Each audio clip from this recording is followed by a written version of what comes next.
Hey everybody, movie reviewer next door here, and let me adjust the camera real quick. There. And here I'm back with another movie review, and this time I am reviewing Getaway. This is a 2013 action thriller film directed by Courtney Solomon, and it stars Ethan Hawke, Selena Gomez, and Jon Voight.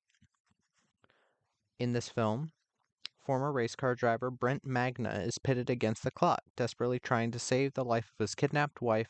Brent commandeers a custom Ford Shelby GT500 Super Snake, taking it and its unwitting owner on a high-speed race against time at the command of a mysterious villain holding his wife hostage. So, what did I think of Getaway? Well, this is one of those films that I only know about. Well, I heard about it first from Chris Stuckman, who named it one of his worst films of 2013. And he seems to do this a lot for. I'm not going to go on a rant about him, even though I do not like him in the slightest or his outlook on movies. Um, because it's clear that if you're watching a movie like this, you're in it for the action, you're not in it to see some artsy bullshit. And since Chris Stuckman became a pussy after starting making his own movie and saying, "Oh, I can't talk about bad movies anymore or movies I don't like," so basically pussified himself. He named this one of his worst films of 2013. He said the action wasn't.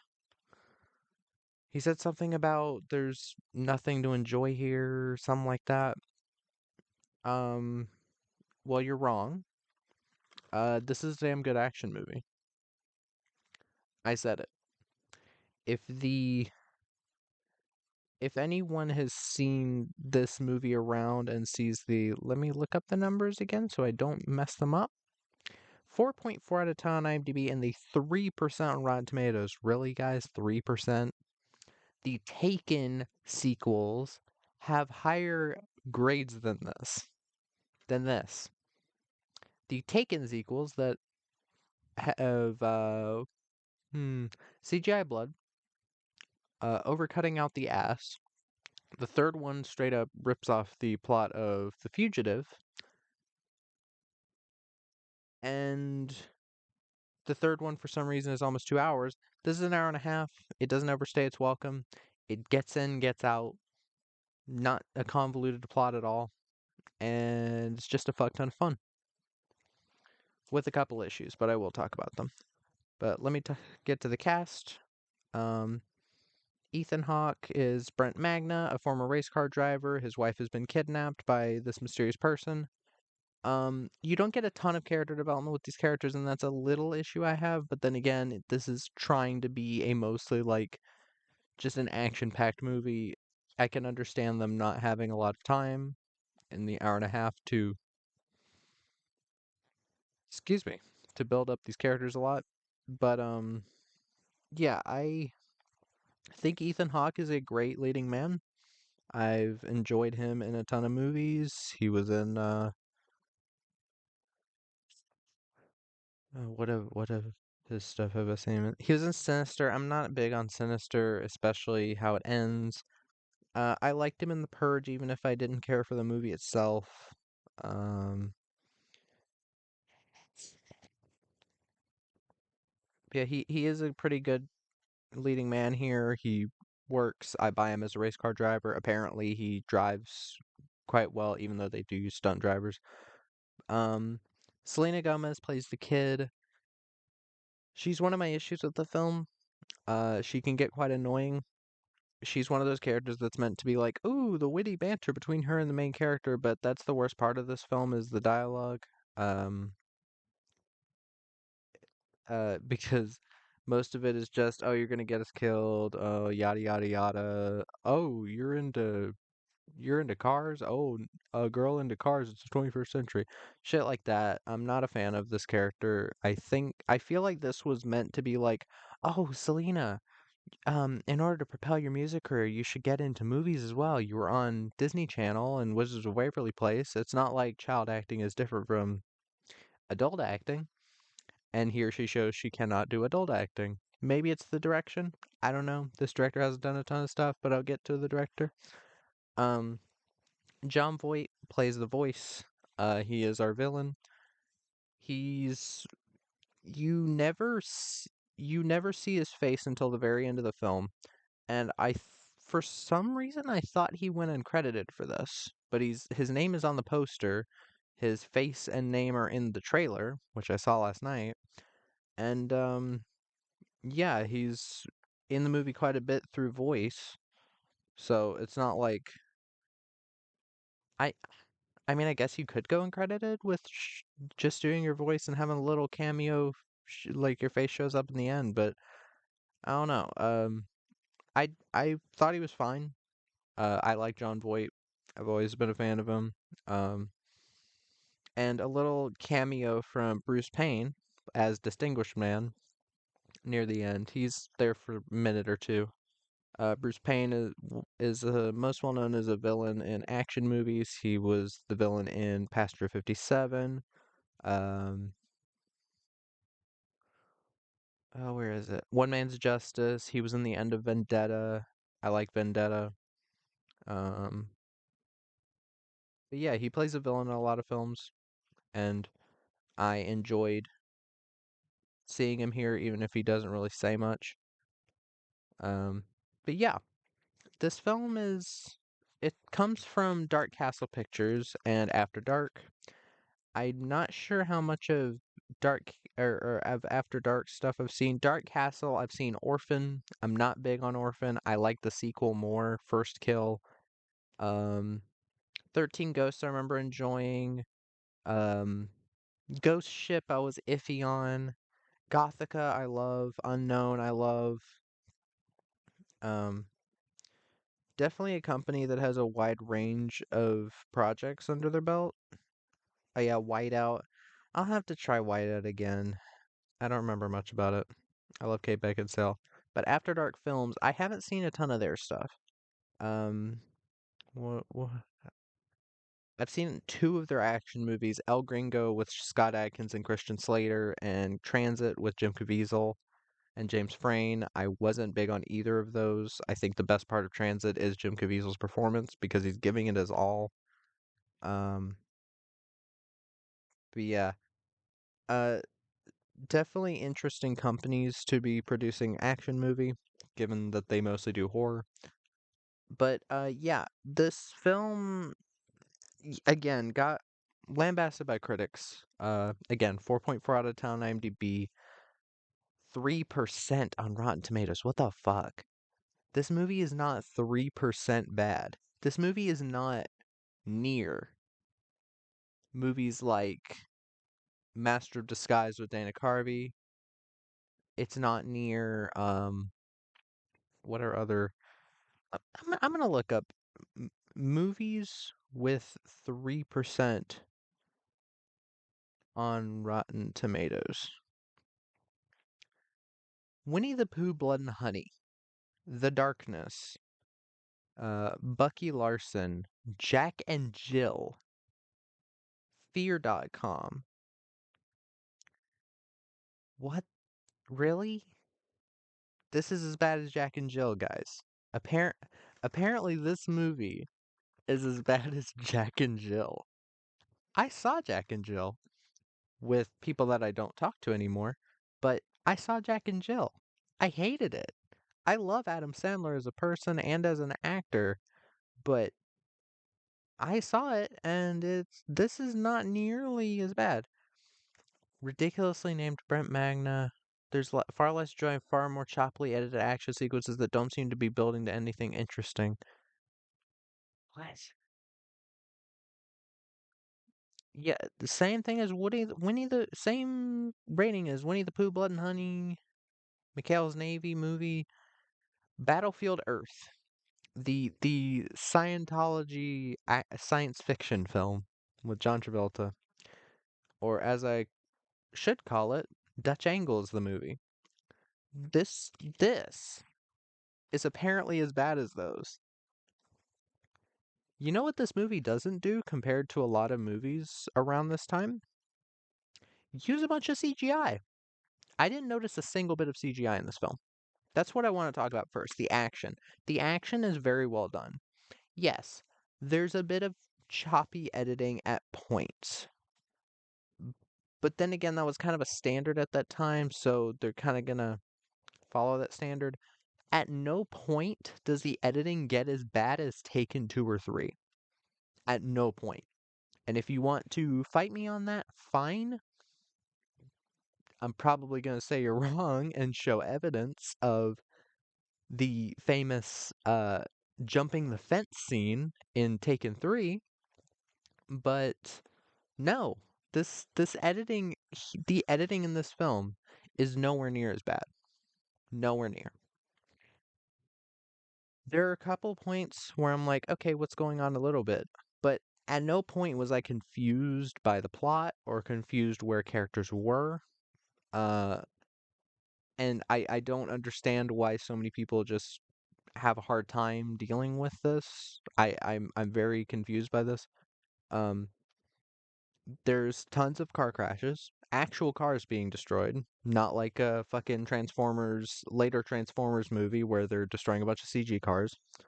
Um, closer to the original Transformers, the 2007 Transformers movie where they're destroying actual cars.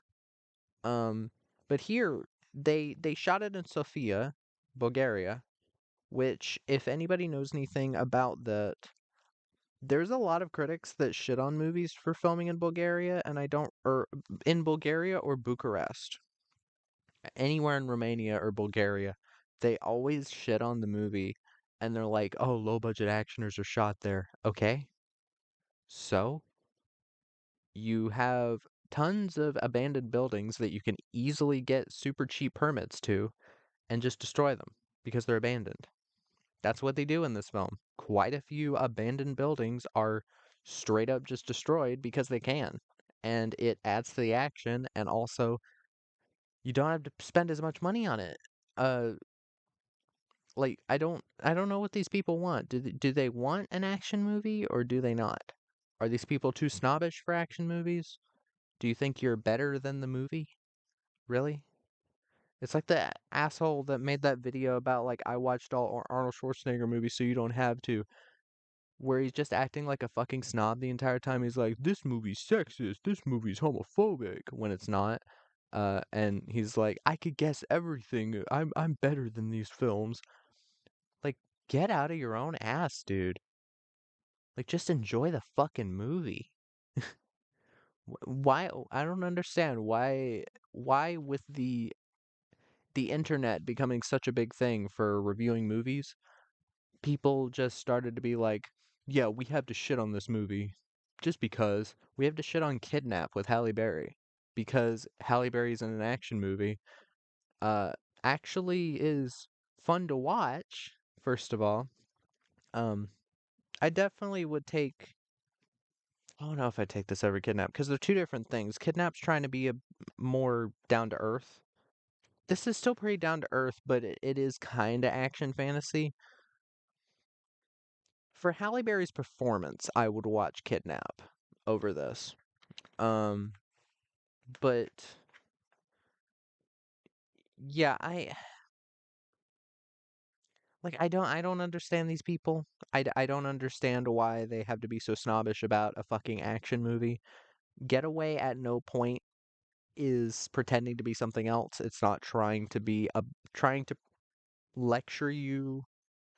It is straight in, straight out popcorn entertainment. And if you have an issue with that, fuck off. It's an action movie. It's better than the Bourne films. I'm saying that right now because it has action that I can tell what's happening in it. There's an actual punch to it. There's plenty of explosions. There's the bit at the train station where he shoots the guy. Ethan Hawke's character shoots the guy on the motorcycle. He crashes into this transformer or something, or whatever it is, and then a bunch of these gasoline explosions just start going up as he's driving by, and then this giant tower falls. It's it's very well done action, and I don't all these people that clamor for like, oh, we want less CG in our films. Here you go. A film with absolutely zero CGI, maybe other than like small interface stuff, because when Ethan Hawke's calling the guy that's got his wife held hostage, there's like a touchscreen radio thing. Other than that, I mean in the action there is absolutely no CGI.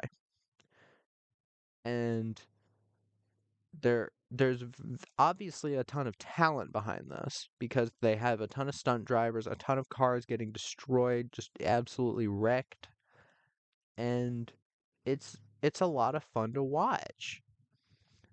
This director, Courtney Solomon, has only done two other films. Excuse me. He did Dungeons and Dragons from 2000, and I'm guessing that's why Bruce Payne is in here as a cameo since he was one of the main villains in that film. Um, he was Damodar. I don't know much about Dungeons and Dragons, so I don't know if the film is accurate. It's been lambasted all the time. A lot of people apparently fucking hate it. Um, then again, I've never watched it. I've never had the want to watch it. But yeah, 1.8 out of 10 on IMDb, or excuse me, 1.8 out of 5 on Letterboxd. And he also did An American Haunting with Donald Sutherland, Rachel Hurd-Wood, Sissy Spacek, James Darcy. Never heard of it. But given this film, I think he does have a decent eye for action. This film is filmed in this action film has a very interesting way of doing cinematography where you have a bunch of webcams on the outside of the car, basically so you can get a 360 angle of what's going on. I think it's a very interesting way of shooting it. There's another film from a little bit after this made for Netflix called Wheelman that's very similar to this. I don't know which one I'd take more. I think I had a little bit more fun with this. Um, I think I gave this the same rating as that. But uh, I think it really involves you in the action, the multiple angles from specifically the car. Um, you get a lot of really close-up shots of cars like flipping over a camera because apparently they film this with a lot of these types of cameras. Chris Stuckman had a big issue with how this film was filmed. Whatever. I don't care what Chris Stuckman says anymore. Like, I used to have respect for him as a filmic as a movie reviewer, but I don't know, something about him just annoys the shit out of me with every action movie he reviews. Like he sees, oh, John Wick Chapter 4, it's the best action movie ever. Like, I'm tired of being nice. I'm tired of being nice to these people because he just seems like such a pompous dickhead. Like I'm not gonna say I don't ever come off that way. I try my hardest not to because I can actually respect what somebody is trying to do without not reviewing a movie I don't like. I can still give respect to that filmmaker, unless the film absolutely disgusts me as a human being with morals. But yeah, um, yeah, like he had such an issue with the webcam aesthetic. I don't understand it. I was perfectly fine with it. Um, fuck off. But yeah, this film, if I have any issues with it, I'd say again characters are a little bit underdeveloped. The most you get about the main characters, they used to drive cars and then there was an accident. Um and the most you get about Selena Gomez's character is that her dad owns a bank and this is her car. Really. You don't get a lot about these characters. You learn even less about John Voight's character, but I think that was intentional because he's meant to be mysterious. Um but yeah, Selena Gomez is the other issue. Again, I'm not huge on her acting. I've never seen her in a film where I've enjoyed her acting. Um, but yeah, I warmed up to her kinda by the end, but for the most part, she's really annoying. But still, this you're going into this movie for the action and for the thrills, and I think it more than delivers what you'd want in this type of movie. So yeah, like I don't know what else to say. If you're going into this expecting something other than what it is and what it clearly is from the trailer and description, I can't help you. But yeah. That was my review of Getaway. If you've seen the film, let me know what your thoughts are in the description. If you have any recommendations or for films for me to review, put those down there as well. And movie reviewer next door out.